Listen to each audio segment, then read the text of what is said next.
আসসালামু আলাইকুম। সবাইকে শুভেচ্ছা জানাচ্ছি life lens by Hasan presents হাসানের কথা সেগমেন্টে। আজ আমরা শুনব জনপ্রিয় লেখক মোহাম্মদ জাফর ইকবাল স্যারের স্টেশন বইয়ের দ্বিতীয় পর্ব। জালাল প্যাসেঞ্জারদের চোখ মুখের দিকে তাকিয়ে মাঝারি বয়সের একজনকে বের করল। মানুষটা ব্যাগ হাতে নিয়ে দাঁড়িয়ে আছে। ট্রেন থেমে যাবার সাথে সাথে নেমে যাওয়ার জন্য ব্যস্ত। চেহারা দেখে মনে হয় মানুষটার মাঝে একটু দয়া মায়া আছে। জালাল কাছে গিয়ে মাথাটা বাঁকা করে নিজের চেহারার মাঝে একটা দুঃখী দুঃখী ভাব ফুটিয়ে তুলল। নিচু গলায় বলল, স্যার ব্যাগটা নিয়ে দেই। মানুষটা শক্ত করে বলল, লাগবে না, যা ভাগ। জালাল তার চেহারায় আরো কাচুমুচু ভাব নিয়ে আসে, বলে, স্যার একটু ভাত খাইতাম, কিছু খাই নাই, পেটে ভুক। কথাটা সত্য না। আজকে দুপুরে সে ঠেসে খেয়েছে স্টেশনের পাশে জালালিয়া হোটেল অ্যান্ড রেস্টুরেন্টে। সকালবেলা সেখানে যখন মুরগি জবাই করছে তখন একটা মুরগি কেমন জানি ছুটে গেল। কক কক করে ডাকতে ডাকতে সেটা নালার উপর দিয়ে দৌড়াতে লাগলো। শুধু তাই না, মুরগি হওয়ার পরেও পাখির মতো ডানা ঝাপটিয়ে উড়ে সেটা রেলওয়ে গেস্ট হাউসের দেওয়ালের উপর উঠে গেল। জালাল সেই দুধর্ষ মুরগিটাকে ধরে এনে দিয়েছে। হোটেল ম্যানেজার সেজন্য তাকে দুপুরবেলা এক পেট খেতে দিয়েছে, ভাত, বিফ ফ্রাই আর ডাল। হোটেলের রান্নাঘরের কাছে যেখানে মোটা মোটা মহিলারা বসে পেঁয়াজ কাটে, সেখানে বসে সে অনেক দিন পর তৃপ্তি করে খেয়েছে। যতবার বলেছে আরও ভাত, ততবার তাকে ভাত দিয়েছে, সাথে বিফ ফ্রাইয়ের ঝোল আর ডাল। তারপর স্টেশনে এসে মজিদের চুরি করে আনা তরমুজের বিশাল একটা টুকরো খেয়েছে। কাজেই পেটে আর যাই থাকুক, খিদে নেই। কিন্তু এই কথাগুলো তো আর প্যাসেঞ্জারদের জানার দরকার নেই। জালাল মুখ আরো কাচুমাচু করে বলল, ব্যাগটা নিয়া দেই, পেটে খিদা, একটু ভাত খামো। মানুষটা নরম ধরনের মুখটা এক সেকেন্ডেই কেমন যেন হিংস্র হয়ে যায়। জালালের দিকে তাকিয়ে খেকিয়ে উঠল, ভাগ হারামজাদা, কথা কানে যায় না?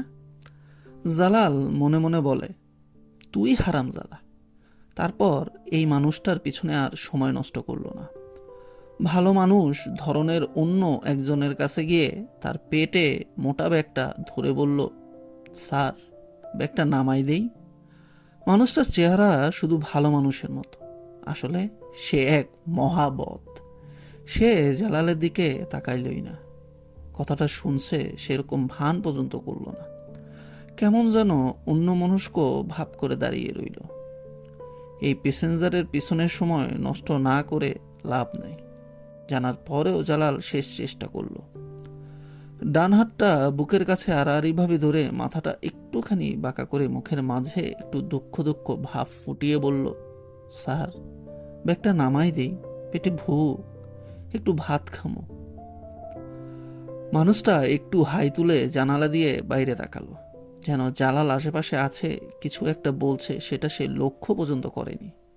জালাল আর সময় নষ্ট করল না, মনে মনে মানুষটাকে একটা গালি দিয়ে সামনের দিকে দৌড়ে গেল। ট্রেনটা এতক্ষণে থেমে গেছে। সবাই উঠে দাঁড়িয়ে উপর থেকে মালামাল নামানো শুরু করেছে। বগির মাঝামাঝি একটা মেয়ে তার ব্যাগগুলো হাতে তোলার চেষ্টা করছে। জালাল কাছে গিয়ে বলল, আফা আপনার ব্যাগটা নিয়ে দেই। মেয়েটা ভুরু কুচকে বলল, তুমি কেমন করে ব্যাগ নেবে, এত ছোট মানুষ। মেয়েটার কথা, গলার স্বর, বলার ভঙ্গি শুনে জালাল বুঝে গেল এই মেয়েটাকে সে নরম করে ফেলতে পারবে। হাতটা বুকের কাছে এনে মুখের মাঝামাঝি দুঃখী দুঃখী একটা ভাব ফুটিয়ে বলল, সারাদিন কিছু খাই নাই আফা, পেটের মাঝে ভুক, একটু ভাত খাবার চাচ্ছিলাম। মেয়েটা জালালের মুখের দিকে তাকায়। এটা খুবই ভালো লক্ষণ। যাদের মন নরম তারা মুখের দিকে তাকায়, চোখের দিকে তাকায়। যারা বট টাইপের লোক তারা অন্য দিকে তাকিয়ে থাকে, কথা না শোনার ভান করে। জালাল গলার স্বরটা আরো দুঃখী দুঃখী করে বলল, দেন আফা, ব্যাগটা নিয়ে দেই। মেয়েটা তখন বলল, কত নেবে? আনন্দে জালালের বুকের মাঝে রক্ত সলাৎ করে উঠল, কিন্তু সে মুখে কিছুই বলল না।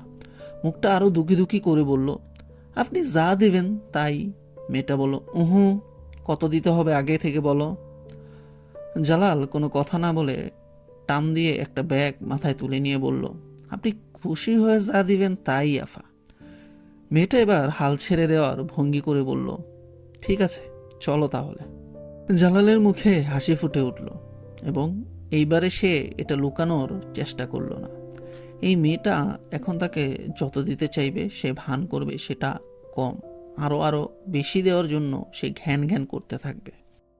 পৃথিবীতে এই মেয়েটার মতো সহজ সরল 2-4 জন মানুষ আছে বলেই সে মাঝে মধ্যে 2-4টা টাকা বেশি রোজগার করতে পারে। আজ তাহলে আমাদের সমাপ্তি এখানেই হচ্ছে। পরবর্তী পর্বগুলো শোনার জন্য আমন্ত্রণ রইল। ভালো থাকবেন, সুস্থ থাকবেন।